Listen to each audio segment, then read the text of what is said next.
Good afternoon, viewers. This is Keisha Damazis Ipinge, the founder, activist, and visionary of Alcohol Free Future Support Group. This afternoon, I would love to share my very sensitive emotional experience regarding depression.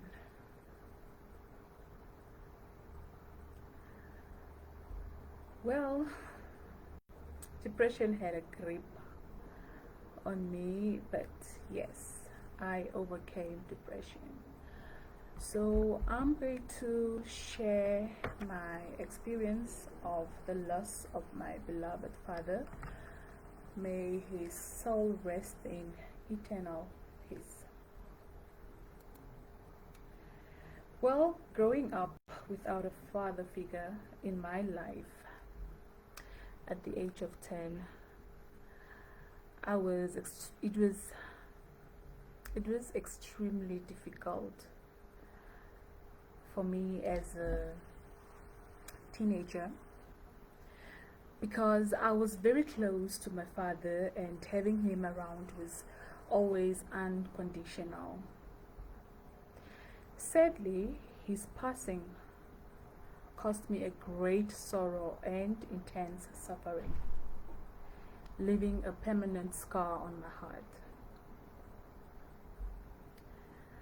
You know, whenever I speak of my late father, I would always cry.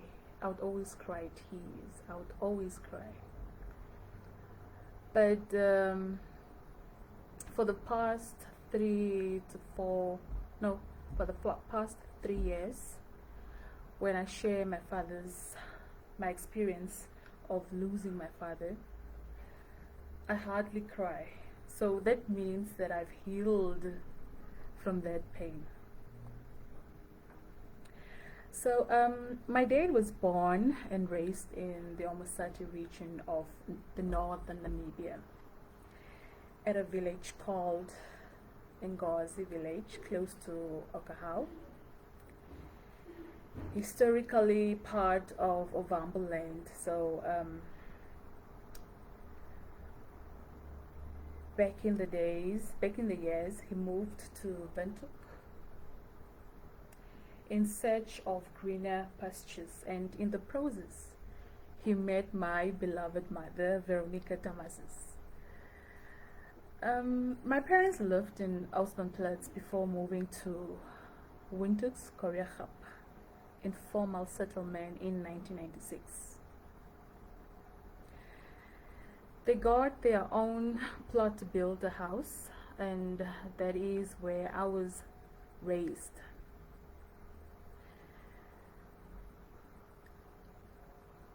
Furthermore, in 2003,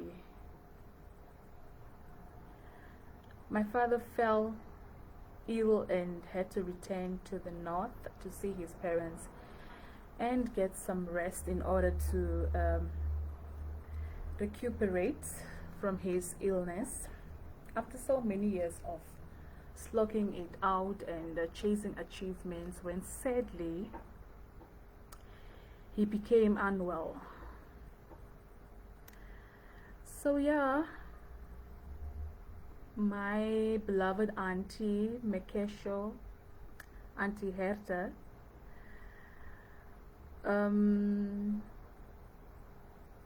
asked me to come over to her place back in the days where she lived in Pioneers Park. So she requested that we travel to the north. So I traveled to the north with my aunt and my father. So our trip to the north was very, very, very exciting, despite the lengthy driving hours, which were to be expected anyway. So even though it was my very first time traveling outside of Windhoek, the experience was fantastic.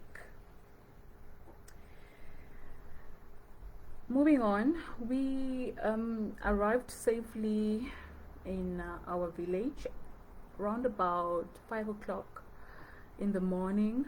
And when we arrived, my late grandparents gave us a warm welcome. Oh, I'll never forget that moment. So she gave us a very, very, very very warm welcome. And we were grateful to have finally, actually, I was grateful to have finally met my grandparents for the very, very first time. So everyone was overjoyed to have finally met me, including my relatives, aunts, nieces, nephews, uncles, etc. So we were all tremendously happy to be one big happy family. I always say the Ipinga family. Yes. Wow. On a very, very, very, very windy and sunny Thursday afternoon, when I recall when I asked my father when we were leaving the village, since I was very, very eager to return home to Windhoek after a 3-day stay. You know, as a child, when you are not fond of a certain environment, if you haven't adapted the environment, you'd always request to go back home, right? Yes, so that was the scenario by then. So I was very eager to return home to Windhoek. So I asked my father, when are we supposed to go back home, go back to Windhoek? So he told me that we would do so the following day. Unfortunately, my father's condition got worse the following morning, to the extent whereby he was transported to a hospital in Okahau for treatment. So on that fateful day, around 2 p.m. in the afternoon,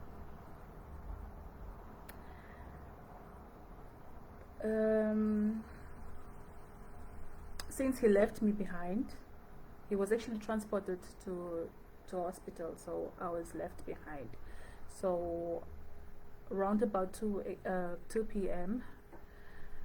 My aunts took me along to, pay him a visit in the hospital. But yeah, I found it quite challenging to adjust to talking to my dad while he was laying in a hospital bed, since I was experiencing so many conflicting emotions. It was really, really bad. So yeah, I recall the very last words my father said to me while he was on his deathbed.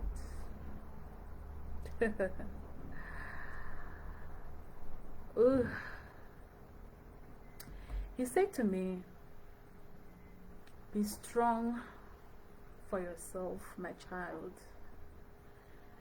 and allow no one treat you badly or make you feel less." Those were the very last words my dad said to me. Man, after we had that conversation, the nurses came in and they needed to, have a medical check on him and, give him medical attention. Yes. So yeah, so we had to leave the room, and in the process, we went back. We went back home. So basically, those words deeply resonated with me, and they kept playing back in my head as a reminder of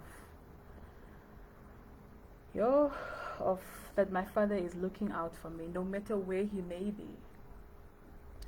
So as I reflect back, I remember as a child being so confused and not understanding what he meant when he said all those words to me, that I should be strong and not allow anybody to treat me badly or treat me less. So those were the words that he said to me, which I actually took into consideration until this very day.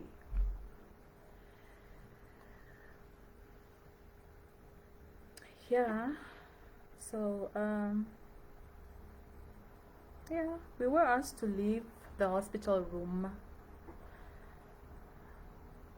and my aunt and I left the hospital and traveled from Okahau. Okahau is the town, and Angozi village is where we lived now. So I think it was the next day, if I'm not mistaken, or maybe after 2 days, if I'm not mistaken. I'm speaking under correction. So the worst had occurred that day. You know, as soon as I heard the sound of the cars horning and heading toward our village home, I knew it and felt it in the depths of my spirit that my father is no more. However, I just stood there staring at my family when they started crying and screaming. A few seconds after the sound of the car's horns, and you know, it was just so chaotic. Everything was just moving fast, and it was quite noisy and all that. Yeah. So as a 10-year-old by then, my cousin then held me. She held me and, you know, whispered into my ears and said, "Do not worry, my sister." My cousin, her name is Nekanjo. Yes. So with tears flowing down her face, yo, I could see that she's really, really in pain. But I wasn't crying at the moment. So I just stood there and said nothing.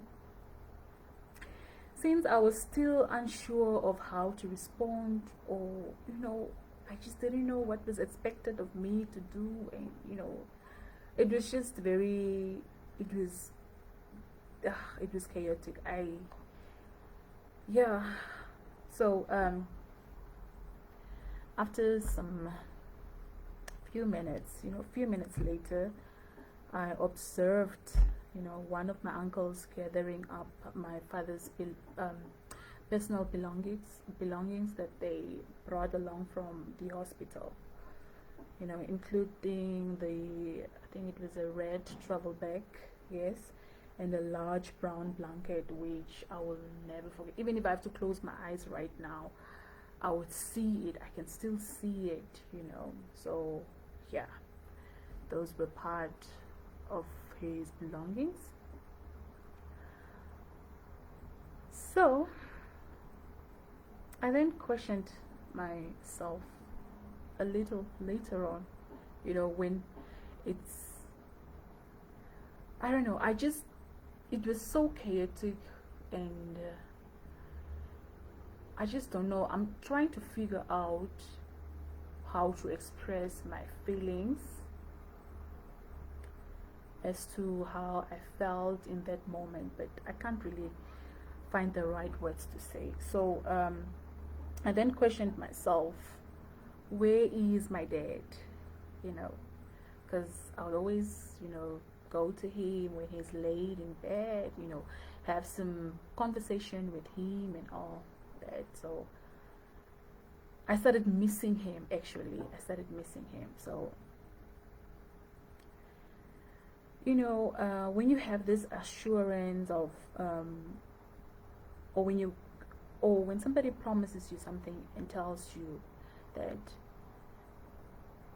I will be back after a few minutes, or I'll take you home after a day, or I'll come back for you. You know, that assurance that you receive from that individual, you actually, you hold on to it. Yeah. So I had the assurance that he meant what he said, that we were supposed to go back the next day. So I strongly believe that we were going to go back together, back to Windhoek. Yeah, but unfortunately it didn't turn out that way. So nobody said anything, during that moment when the news was brought home that my father is no more. Basically, nobody said anything except screams and tears, and everybody became so historical.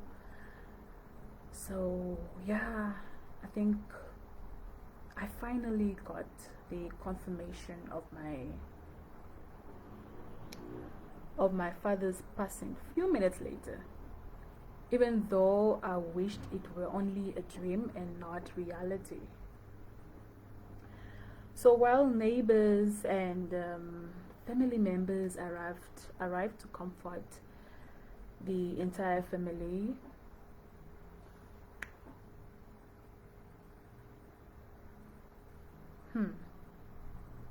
it was not easy. It was not easy. Yeah, my father passed away.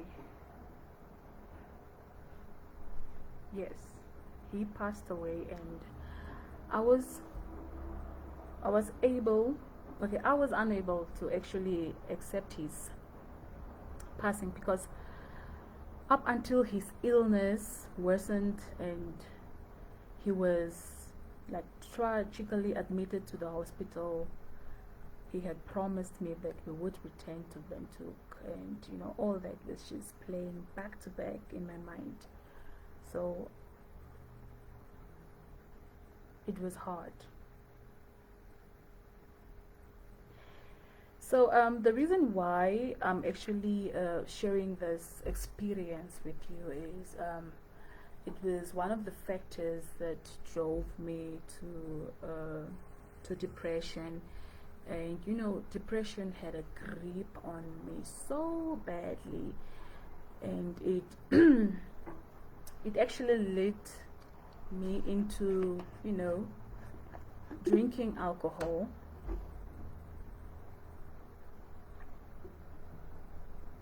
Excuse me. It led me to drink alcohol, and because I was actually looking for comfort. I was going out there looking for comfort, because when I returned from the north,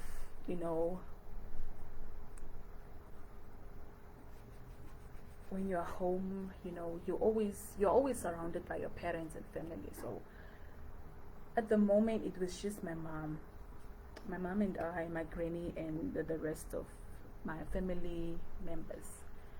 And I was missing my dad terribly. Like, I was missing him. So as a girl child, if you don't, sometimes you find love, you get love from your parents, like especially from your mom. But if you're missing the father figure in your life, if you're missing your dad or your mommy, you feel, you always look for that. You're looking for that feeling, that I wouldn't say it's a sense of belonging. I wouldn't say that. I would say, there's a void. You want your void to be filled up, because you're missing something and you can't seem to find whatever it is that you're missing. So instead, I was young and I was naive, and I didn't know what measures to take in order to, fill the void. So the measures I took was it was actually drinking, hanging out with friends, staying away from home. But at the end of the day, I didn't get what I was looking for. Basically. So it was so bad to the extent whereby I had to, abuse alcohol and, a whole lot of a whole lot happened, you know. So yeah, losing my dad was really part and parcel of my depression. So, and you know, once you are depressed, you look for coping mechanisms. So drinking was one of those. Okay, drinking was one of my coping mechanisms. So yeah, we all going through a lot. I know there are people out there that are drinking for so many reasons, you know, so many issues. We go through a lot and we have different stories to tell, but at the end of the day, we chose, okay, we made wrong decisions by, trying to, get that void filled up in your life or in your heart, let's say. So yeah, today that was just part of my 2 cents, and I share my story because I want to inspire somebody out there that is, facing the similar challenges or similar struggles. I want to help motivate people to, look for better ways to, cope with your sorrows, with your grief. It can be the loss of your dad, your mother, your son, your daughter, or yeah, depression could possibly also have a depression. I mean, depression could have a grip on you. So basically, we need to, seek for professional help. I didn't know better by then, but as advanced as I am right now, I know better, and I know what to do if I need to, if I'm in a situation whereby I can't cope with some certain issues or, addiction habits or any sort.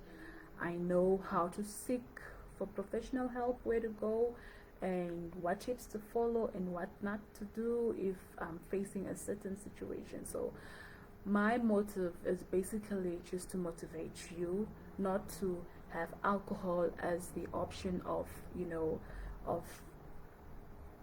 of coping or, dealing with your sorrows or depression. You can try other alternatives, So yeah, this afternoon, that is all from me. So I wish to, inspire a whole lot of people to, quit alcohol consumption. It's not healthy, it's not good for your well-being. You may not see it right now, but as time goes by, as you're aging, the effects of alcohol is definitely going to show. It's really going to manifest in your health, on your physical, appearance, how you look, and all sorts of challenges. So my beloved Namibian nation, please be advised, be kindly advised to quit alcohol consumption. I thank you.